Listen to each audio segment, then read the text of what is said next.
কুমিল্লার মুরাদনগরে চাঁদা না দেওয়াতে সামাজিক যোগাযোগ মাধ্যমে অপপ্রচার, বিপাকে ভুক্তভোগীরা। মুরাদনগর উপজেলার ১৫ নং নবীপুর ইউনিয়নের পোয়াপাথর এলাকায় লিমা আক্তার নামে এক গৃহবধূর নিকট ২০,০০০ টাকা চাঁদা না পেয়ে সামাজিক যোগাযোগ মাধ্যমে মিথ্যা তথ্য ছড়িয়ে মানহানির চেষ্টার অভিযোগ উঠেছে। ঘটনায় রবিবার ১৬ মার্চ মুরাদনগর থানায় লিমা আক্তার বাদী হয়ে একটি লিখিত অভিযোগ দায়ের করেন।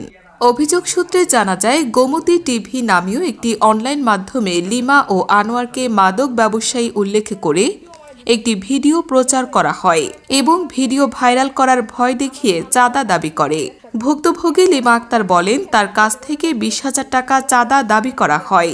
চাঁদার টাকা দিতে অস্বীকার করায় তার পরিবারের বিরুদ্ধে এ অপপ্রচার করা হয়েছে এবং ২০১৫ সালে তার প্রথম স্বামী গলায় দড়ি দিয়ে আত্মহত্যা করে। কিন্তু ওই ঘটনাকে হত্যা বলে নতুনভাবে প্রচারণা চালাচ্ছে একটি কুচক্রী মহল। সেও তার দ্বিতীয় স্বামী আনোয়ার এলাকায় মাদকের বিরুদ্ধে কথা বলায় বর্তমানে তারা এ অপপ্রচারের শিকার হচ্ছেন। সামাজিক যোগাযোগ মাধ্যমে অপপ্রচার বিরুদ্ধে আইনগত ব্যবস্থা ও বিচারের দাবি জানান লিমা আনোয়ার দম্পতি।